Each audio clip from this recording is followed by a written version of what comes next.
What's going on, everybody? It's your man Cleveland Terry, and today we are finally going to do the review for the Evolve 90s located right behind me. Now, I've been using them for about 2.5, 3 weeks now, so I really feel like I can give a true opinion of the speakers. But the question is, are they going to be my go-tos, or am I going to leave them behind in the dust? Let's talk about it.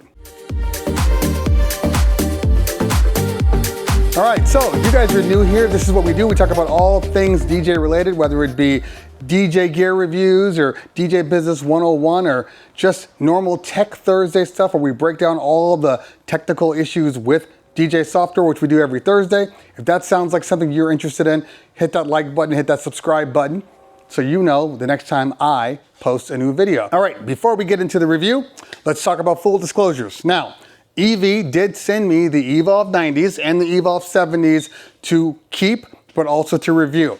They did not give me any guidance on how I'm gonna do this review. They didn't ask for a pre-release review so I could edit it if I didn't like what I had to say. They are just trusting in the fact that they've put out a very good product and they got it in the hands of people that have a little bit of a following. So that's why I'm here. I am the recipient of good products. I am not gonna complain about that, especially when they are good. And spoiler alert, before we get into the details, they are good. They are everything that they said, that people have been saying, and that I have said. They are fantastic speakers. Are they perfect?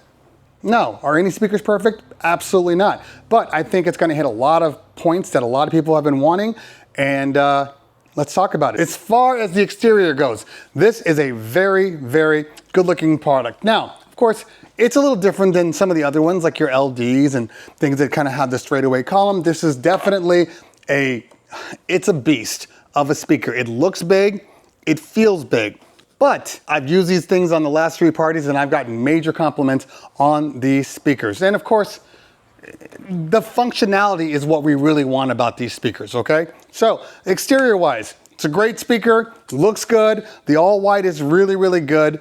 One caveat already that I have noticed, and that is, on the white, it's kind of a dirt magnet. So I've had other white speakers, like we have the Maui 44s and those are in white, but this is the first speaker that I can actually notice like the dirt prints or people with dirty fingers and they're lifting them up. So not the end of the world. It's not like they're staining the speakers, but you're gonna have to keep yourself some Clorox wipes on hand, one of those Mr. Clean sponges to just get all that dirt off of there. You have to take care of them a little more than I've had to take care of other speakers. Obviously, if they're in black, not a big deal. You can do whatever you want running through the mud, but the white ones you definitely have to keep very, very clean. Also about the white, now they are all white, but there is some, I don't want to say different coloring because it's all white, but if you look at like, you know, this white versus the side white, there's a little bit of a difference in color. Now, of course, we're talking about wood versus metal versus plastic. That's gonna happen, but am I concerned with any type of discoloration? This is my first EV product, so I'm not concerned because I haven't heard anybody complain about their all white speakers, but if there was gonna be some discoloring happening, you know, obviously it would take place on these plastic sides and things like that. As far as the back is concerned, now we have multiple ins and outs, which is I really appreciate. We can take a look here. We got your input 1, your input 2, you got your input 3 and 4, which is also an RCA, and then you have your Bluetooth input, and then you have your mix out, and then you also have your sub out, and then your SmartLink. This is all digital stuff, which we're not even going to talk about right now. On the screen, you do have access to all of your inputs. And as you can see, just by pressing the button, it switches over to that input. You have access to be able to modify them just like so. You have your master right here, and you can affect the volume. I've been keeping it on basically 0. I haven't had a need to go higher than that on the parties that I've done. If you want to affect the EQ, you can drop down here and then go to all of your levels here. Treble, mid, bass, your 3-band EQ, your main EQ, and then you can really get down into the business here. I have not really messed with the settings. I just wanted to see what the DSP was like right out of the box, and I've been very, very impressed. Now, I might be saying some things for you people that have had EVs this whole time that has been known, okay? I'm going into this with a purely first perspective look on this. I'd never really had the EV50s. I've used them, but I never went into anything technical with them. They were rentals, so they were already set up before I got there. So this is really my first time really getting into the EV line, especially on my own parties, in multiple parties. Let's talk about all the things that you get with it, or you can get with it. Obviously, they all come with bags. They're nice bags. They're nice form-fitting bags. They seem very durable. I don't think there's going to be a problem like some of the other bags out there where, you know, they start to fall apart with the zippers. You let me know in the chat if you've experienced something different than what I'm experiencing. Put it in the chat below. But from what I've seen, the bags that hold the tops in, great bags. They're all form-fitting, so it's really kind of idiot-proof. You just put it in and you put your side piece in and you zip it up and you're good to go. As far as the speaker, it's a full 18, okay? But it's actually probably one of the lighter 18s I've ever had, and it doesn't feel like an 18, in all honesty. Sounds like an 18, doesn't feel like an 18. So it's definitely very easy to maneuver with it. It's still a big ass speaker, I'm not gonna lie to you. So, you know, I work out, so maybe I'm going at it a different way, but if you don't want to lift stuff up, you do have the optional roller right on the bottom, the caster that you can put on, very easy, and you can just roll it on in there. Hold on. All right, so this is the dolly here. Let me back it up for a second here. Okay, and it's got the clamps. Oh, I see. Okay, just the standard clamps. Perfect. Yeah, rear case clamps. It'll go on the bottom of the sub. So we put these feet on the back of the subwoofer here, so you could lay it on its back without damaging. Oh, I was asking him what those were for. The dolly on, latch it on, pop it back up. Gotcha. Speaking of being on the ground, there's been some talk lately about column arrays moving around when the bass is kicking, and there's some companies out there that people are really complaining about this. When I was reading the comments, it said, oh, well, my EVs do the same thing. I've experienced this all the time. I did not experience that with these subs. These subs don't move. And I was on concrete and or like a regular hard floor the whole time. I wasn't on carpet at any one of these events. They never moved at all. So could be just because they're nice and weighty, so they're not going to, but I didn't have that problem, okay? As far as the hides are concerned, they're good. As far as the weight, I mean, they look big, but they're actually pretty light. And I do like the fact that it's double-sided. So it doesn't matter how you put it in, it's going to just fit perfectly. So that makes setup really fast because you just pop it in and pop the other one in and you are ready to go. I've experienced multiple other column arrays, for instance, like the Bose or the LDs, and they just take longer to set up. You know, you got to take off the little rubber pieces, you got to squeeze them in, you got to put the other one in. It's a little more time. Is it that much time? No. But do I recognize the convenience of them? Absolutely. Let's talk a little bit about the sound. Now, we know that column arrays in general, and I'm talking about true column arrays, I'm not talking about hybrids or, you know, some of the other ones that are really just point source that looks like a column array. What I will say about these, I have never experienced sound right off the bat that sounded so good right out of the speaker. I've never experienced that from a column array. Every time I've ever gotten a column array, yes, they sound good, you know, like the LDs, they sound good, but I have never turned up the volume and been like, oh, this is a different sound. This is a different experience that I got with these. And I'm not talking about all EVs. I'm talking about these, the 70s and the 90s. They have done some magic with these speakers. I know you people think I'm just blowing smoke right now. There's no way. These are some of the best sounding speakers from a column array in their price point. I don't want to just say every column array out there, but in their price point, they are some of the best column arrays I've ever heard. The sub is So impressive. So impressive.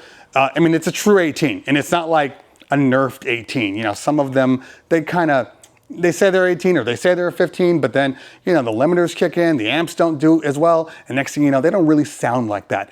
This is the first speaker that sounded like an 18. It's that feeling that I wanted to get when I've turned on every column array speaker. I've turned it on and I turn it up and I walk out into the dance floor and I stand there and I say, okay, these aren't bad.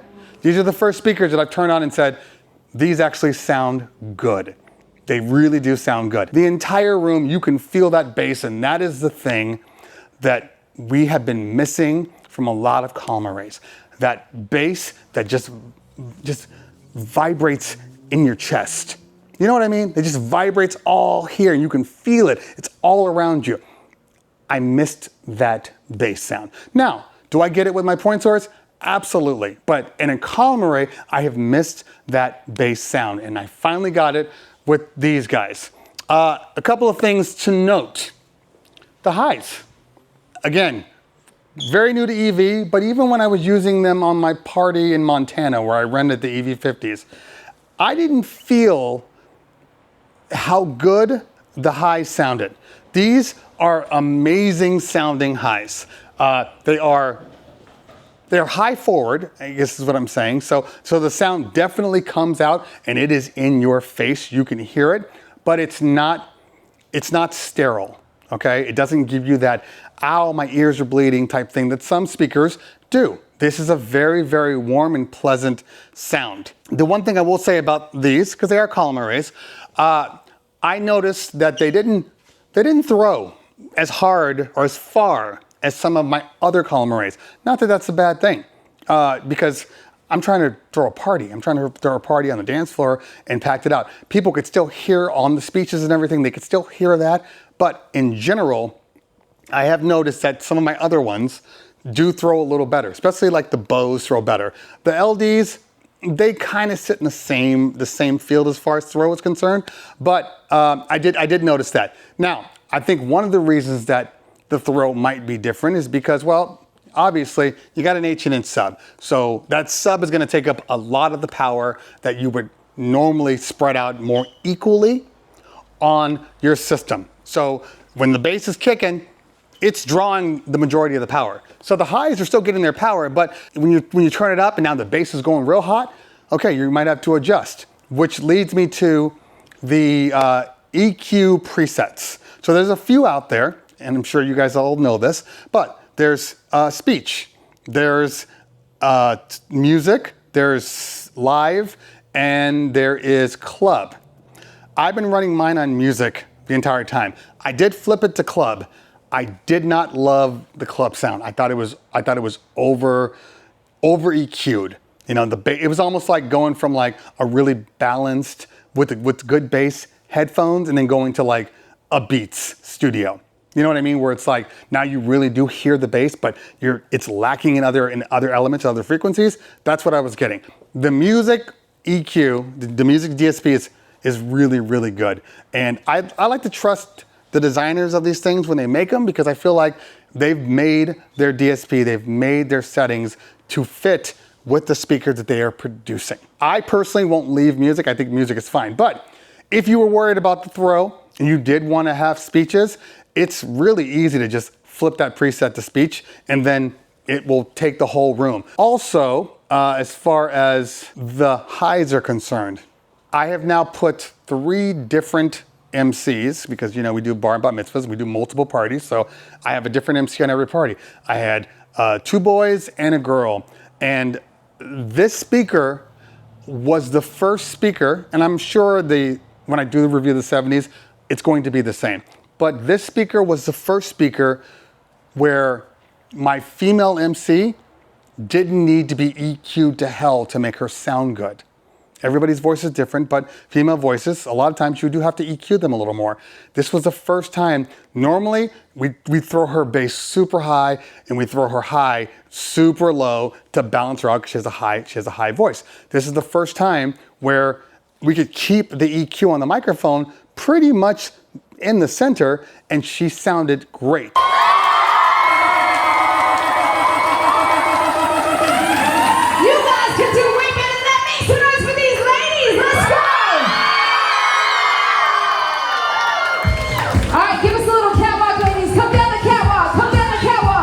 Now, the one thing that took me a minute to overcome, and I had to talk to Evie about this, because when I first got them and I pushed the power up, I noticed that the limiter was kicking in, and I felt like it was kicking in way too early. And I've experienced this with other column arrays, so I assumed, oh, well, that's the way it is. It's just the way it works. You just got to roll with it. And then I talked to Evie about it, because I said, hey, look, the limiter is kicking in earlier than I expected. But the strange thing about it is they don't sound bad. Like, the limiter's on, but they don't sound bad. And my guy said, yeah, well, that's actually because we have a very, very aggressive limiter. And the warning for the limiter comes on really, really early. And even when the warning comes on, you have a good degree of room, of headroom still available to you before they turn to trash. Now, I'm gonna tell you this. I maxed it out. I never really heard it sound bad, to be honest with you. And I think that is, again, testament to their compressors. Their compressors are very, very good on these. They never sounded bad. And more importantly, for us DJs out there, when we are pushing the speakers hard, I never once had my bass go out. Not one time. The things just ran and ran and ran. And I can't say that about any one of my other column arrays. Not one. Not one of my column arrays, if I pushed it too hard for too long, would the bass just disappear. That did not happen here. I'm telling you guys, these are great, great speakers. Let's talk a little bit about competition, okay? Because even when I did the review on could these keep up with the point source, I had a lot of people out there, hey, can you test them with the RCF? Hey, can you test them with this? Hey, can you test them with that? I think we have to realize, or just remember, that every speaker operates at a price point, okay? Typically speaking, the more you pay, the better the speaker is going to be. So I'm not gonna compare it to this high-end RCF speaker, which based upon what you pay on it, should be better than the speaker that I'm comparing it to. I'm not gonna do that. I'm just telling you that at this price point, compared to everybody else at this price point, these are amazing. I know some people are like, well, they're expensive, and they are expensive. Column arrays are typically expensive, okay? There's no way around that. And for some people, they're like, I might as well just keep my point sources. Then keep your point sources. Nobody's telling you you have to buy anything. But if you are looking for something that is a little different, that is a little sexier, party planners, coordinators, they love sexy. That's why column arrays are so popular, because party planners, they love how they look. They don't love big speakers. Yes, I bring my big speakers out all the time. But when I brought these out this weekend, party planner, really high-end party planner that works with us all the time. She saw them and said, I love those. Hadn't even heard them yet. I love those. So there's a different thing for everybody. Some people like furniture, some people like facades. Doesn't mean that you're a worse DJ. Doesn't mean that you're not putting out a great product. It just means that it's for you. So if you are looking for something in a column array that is not going to hopefully force you to take out a mortgage, these are ones you should take a look at. Now, I'm not telling you to buy them. Go out, take a listen. Listen for yourself. See if they are what you think. If you have friends that have them, go check out one of their parties. See how they sound. There was one more thing. Oh, let's talk real quick. Let's talk real quick about my 3 rooms. We haven't talked about the rooms as far as sound is concerned. Okay, so first room, soundstage. I was at a soundstage, and smaller soundstage than the room the week later. They held their own in the soundstage. The second room was the bigger soundstage at the Four Seasons, and I did not bring any side fills. I just wanted to hear how these sounded without them. I did have the 70s in the truck in case, but I turned them on and they held their own. Now, are they better than my point sources in that room? No, because I would bring like an 828. I would bring, the 900 JBLs if I really wanted to blow the room out. But as far as the 190 people that were in that room, they absolutely held their own. Did they fill up the entire room with sound? To a degree. But if you really want to fill the room up with full bass all the way through from the wall to the other side of the wall, everywhere, yeah, you're gonna need some fills in there to make that happen. But I was still impressed by him. The third day was medium-sized venue, and I actually felt like they were too loud. I had to tell the DJ to turn them down because they were too much for that room. I have never said that with any of my column arrays. They were too much for the room. I thought, God, I probably should have brought the 70s. If you have any questions, leave them in the comments below. I will try to answer them as well as I can. I will answer all the reasonable questions, not the questions where people are just angry at the world and they need a Snickers bar. I am not going to answer those, but I will answer everybody else's. Let me know what you think. If you've heard them in real life, put it in the comments below. Let me know if what I'm saying meets what you thought. But me, I'm old school. I come from Cerwin-Vega earthquakes and, you know, full-on amps and everything else. What I feel like I need to hear is different than what other people might feel like they need to hear. Which is why sound is subjective. So do your thing, figure out if it's what you want to do, and go from there. All right, y'all, if you liked what I said, hit that like button. If you really liked what I said, hit that subscribe button. Make sure you follow me on the Instagrams and the Twitters. Get on my Discord, because that's where we're talking about all things Cleveland Terry. Guys, girls, always a pleasure. If I don't talk to you later, we'll talk soon. Peace.